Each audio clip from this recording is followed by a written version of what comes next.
In this video, we will cover how to view the appointment audit trail.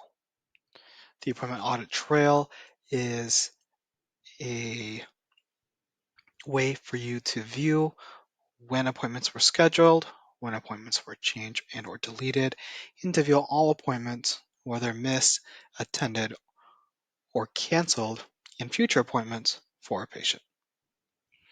We'll first start by navigating to a patient. That can be done by searching a patient above, and we will look for our patient John Doe here.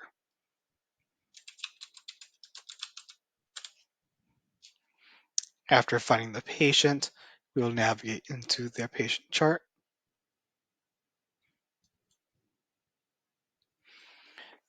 And then we will navigate to the audit trail. That is here where it says next appointment, and we click more.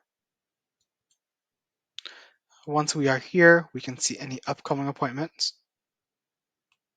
We can open and see any missed or canceled appointments, and then any past appointments here as well.